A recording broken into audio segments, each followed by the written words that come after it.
Hello, welcome back. आज हम लोग डीसी मोटर्स के बारे में स्टडी करने वाले हैं। डायरेक्ट करंट मोटर जिनको जिनको हम लोग सिंपल डोमेस्टिक मोटर्स भी बोलते हैं। और इन मोटर्स का यूज़ हम लोग फैंस बनाने में और बहुत सारे छोटे छोटे आप खिलौने देखते हैं जिसमें से डीसी मोटर्स आपको देखने को मिल जाएगा। तो चलिए देखते हैं ज़रा कि डीसी मोटर किस तरीके से काम करता है, किस प्रिंसिपल पे काम करता है और इसका कंस्ट्रक्शन कैसे होता है। डीसी मोटर बनाने के लिए हम लोग को इन चीज़ों की ज़रूरत होने वाली है।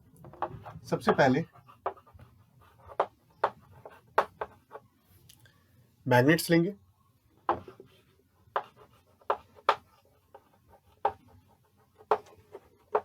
आर्मेचर कॉयल, एक्सल,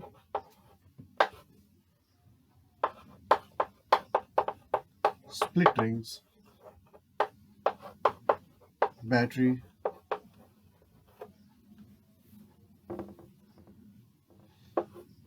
एक की या फिर आप स्विच भी ले सकते हैं। ठीक है, तो इतनी चीजों की जरूरत हम लोग को पड़ने वाली है एक डीसी मोटर बनाने के लिए। आपको मैग्नेट्स की जरूरत पड़ेगी, आपको एक आर्मेचर कॉयल चाहिए होगा, एक एक्सल चाहिए, एक स्प्लिट रिंग चाहिए। बेसिकली वन पेयर चाहिए होगा आपको स्प्लिट रिंग्स। ठीक है, बैटरी चाहिए होगी और अगर आप चाहें तो ऑप्शनली आप की या स्विच भी लगा सकते हैं अपने सर्किट में। अब देखते हैं जरा डीसी मोटर का कंस्ट्रक्शन किस तरीके से होता है।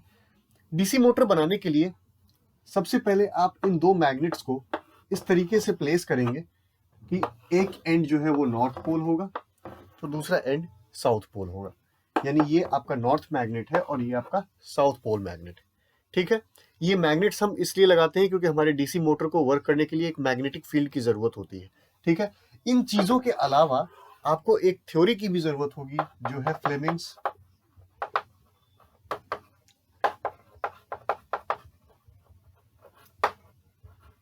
Left hand rule. ठीक है, फ्लेमिंग के लेफ्ट हैंड रूल को भी हम लोग जरा देखेंगे, स्टडी करेंगे कि उसका एप्लीकेशन डीसी मोटर्स में किस तरीके से है। तो मोटर बनाने के लिए सबसे पहले आप दो मैग्नेट्स को इस तरीके से सेटअप करोगे कि एक मैग्नेटिक फील्ड इनके बीच में सेटअप हो जाएगी फ्रॉम नॉर्थ टू साउथ। तो आप अगर चाहेंगे तो देख सकते हैं मैग्नेटिक फील्ड कुछ इस तरीके से जानी चाहिए, है ना, north to south magnetic field lines जो है। इस मैग्नेटिक फील्ड के अंदर हम एक आर्मेचर कॉयल को इंस्टॉल करते हैं और आर्मेचर कॉयल कुछ ऐसा दिखाई देता है, रेक्टेंगुलर है।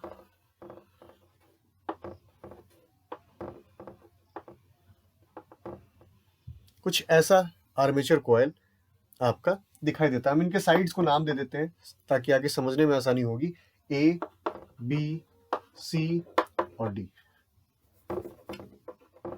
ठीक है, ये हमने एक आर्मेचर कॉयल ले लिया है जिसको हमने मैग्नेट्स के बीच में रखा है। ध्यान रखिएगा, मैग्नेट्स अभी एक मैग्नेटिक फील्ड क्रिएट नहीं कर रही है। ये एक इलेक्ट्रोमैग्नेट होगा, यानी जब हम इसको इलेक्ट्रिसिटी सप्लाई करेंगे तब ये मैग्नेटिक फील्ड वहां पे क्रिएट करेगा। ठीक है, इस आर्मेचर कॉयल को हम लोगों ने सेटअप करा है एक एक्सल के साथ। एक्सल यानी आप लोगों ने अक्सर अक्सर मोटर्स या जनरेटर्स में ऐसा सिलेंड्रिकल मेटल देखा होगा। मेटल का सिलेंडर होता है जो अपने एक्सिस पे रोटेट करता है बहुत तेजी से। तो ये वो एक्सल है और इस एक्सल के अराउंड हम लोग स्प्लिट रिंग्स लगाते हैं इस तरीके से। स्प्लिट रिंग्स ऐसे हाफ सर्कल्स होते हैं जिनको हम स्प्लिट रिंग कम्यूटेटर्स भी बोलते हैं। ठीक है, तो कुछ इस तरीके से आपका स्प्लिट रिंग दिखाई देगा जो एक्सल से कनेक्टेड होगा। इस स्प्लिट रिंग में हम कार्बन ब्रशेस लगाते हैं। मैंने यहाँ बताया नहीं, हम लोग स्प्लिट रिंग के साथ एक कार्बन ब्रश भी हम लोग लेते हैं। बेसिकली दो कार्बन ब्रशेस हम लोग ले सकते हैं। तो इस तरीके से दो कार्बन ब्रशेस हम कनेक्ट करेंगे। और अब समय आ गया है, ये हमारा बेसिक सेटअप है, इतना आप लोगों को सेटअप कर लेना है। डीसी मोटर के डायग्राम में आप दो मैग्नेट्स को सेटअप करेंगे, उनके बीच में एक आर्मेचर कॉयल को डालेंगे। आर्मेचर कॉयल से आप कनेक्ट करेंगे एक एक्सल को। एक्सल से कनेक्टेड होंगे दो स्प्लिट रिंग कम्यूटेटर्स। ठीक है, और उनसे कनेक्टेड होंगे ये कार्बन ब्रशेस। इन कार्बन ब्रशेस का कनेक्शन आप फाइनली कर देंगे अपने पोटेंशियल प्रोवाइडर को और उसमें लगा देंगे एक स्विच। ठीक है, तो जरा मैं डायग्राम में एक बार फिर से बता देता हूं। ये है मैग्नेट, ये है आर्मेचर कॉयल। ठीक है, इसको हम कहते हैं एक्सल। ये है कार्बन ब्रश, ठीक है, और इसको हम कहते हैं स्प्लिट रिंग्स, ठीक है। ये हो गई आपकी बैटरी और ये हो गया आपका की या फिर स्विच। तो ऐसा आपका डीसी मोटर दिखाई देगा। यानी ये आपका डीसी मोटर का पूरा डायग्राम है और उसका कंस्ट्रक्शन है। First we will connect it with two magnets, and between those magnets we will place an armature coil. That armature coil will be connected to an axle, and axle will be connected to split rings, which will further be connected to carbon brushes, and those carbon brushes will finally get connected to a battery. ठीक है। और battery में आप की चाहें तो लगा सकते हैं, नहीं चाहेंगे तो कोई ज़रूरत नहीं है हम लोगों को।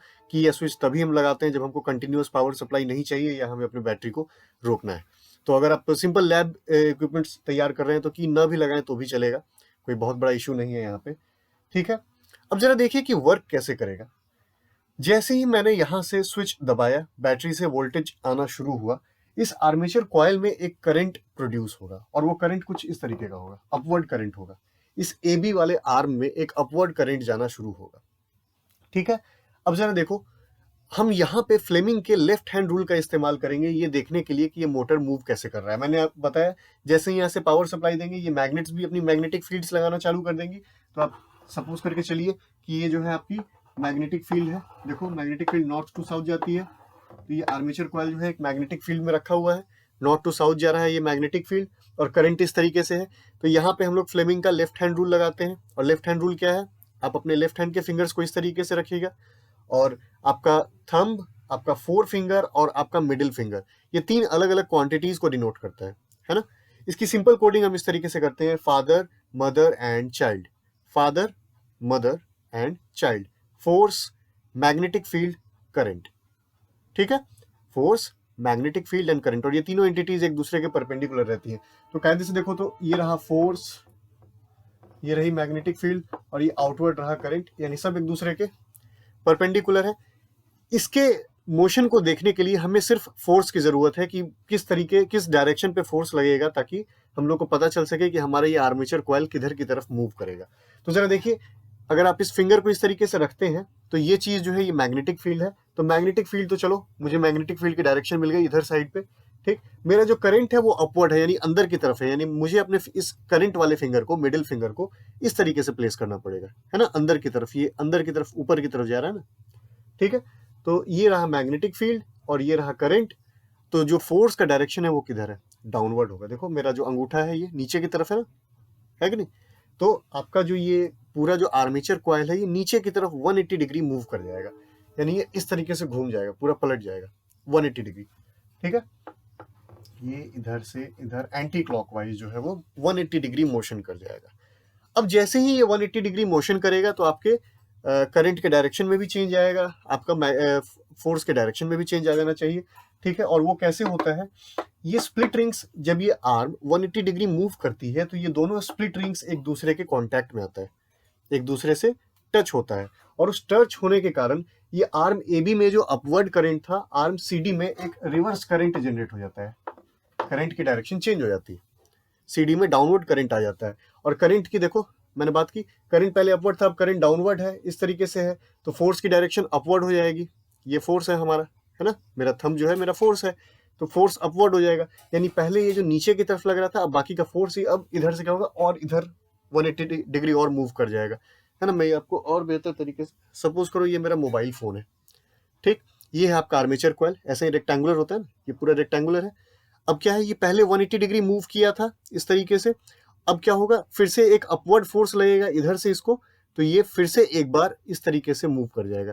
यानी पहले का 180 डिग्री और फिर एक बार और 180 डिग्री, यानी ये टोटल जो रोटेशन है वो कैसा हो जाएगा, 360 डिग्री का रोटेशन आपका डीसी मोटर्स में हो जाएगा इस करंट के रिवर्स होने के कारण।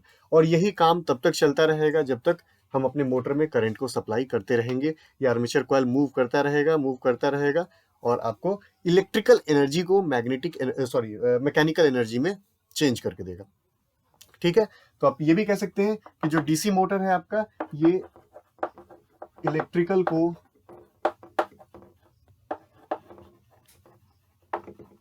मैकेनिकल में चेंज कर देता है, ठीक है, ये इंपॉर्टेंट पॉइंट है जो कई बार टीचर्स पूछ देते हैं। तो डीसी मोटर ऐसा डिवाइस है जो कि इलेक्ट्रिकल एनर्जी को मैग्नेटिक एनर्जी में चेंज करता है। हमने यहाँ से इसको इलेक्ट्रिकल एनर्जी प्रोवाइड कराई और ये मोशन करके मैकेनिकल एनर्जी प्रोवाइड करता है। इस एक्सल का रोटेशन चालू हो जाता है और इसी एक्सल में हम लोग चीज़ें लगा के, जैसे पंखे के ब्लेड्स लगा देते हैं, या फिर हम लोग डायनमो लगाते हैं, हम लोग टरबाइंस लगाते हैं, टरबाइंस भी बनाते हैं, तो कुछ इसी तरीके का उसमें भी सेटअप होता है। तो इसमें आप चीज़ें रोटेट करा के आप बहुत सारे काम निकाल सकते हैं। तो ये था आपका डीसी मोटर। बिल्कुल सिंपल सा एप्लीकेशन था। आपको इंग्रेडिएंट्स पते होने चाहिए कि क्या क्या चीज़ें हम लोग यूज़ करने वाले हैं। ये सेटअप आपको अच्छे से पता होना चाहिए और आपको पता होना चाहिए फ्लेमिंग्स लेफ्ट हैंड रूल। तो अगर ये चीज़ें आपकी क्लियर हैं तो आई होप कि डीसी मोटर आप लोगों को समझ में आ गया होगा। बहुत सिंपल सा टॉपिक था। इसके बाद हम लोग एसी जनरेटर भी देखेंगे, जो कि इसी से मिलता जुलता एक छोटा सा डिवाइस है, और उसमें थोड़ा सा कॉन्सेप्ट का लेकिन चेंज आ जाता है। तो चलिए आज डीसी मोटर में इतना ही रखते हैं। अगर वीडियो अच्छा लगा तो वीडियो को लाइक कीजिए, चैनल को सब्सक्राइब कीजिए और अपने फ्रेंड्स के साथ शेयर कीजिए। Thank you.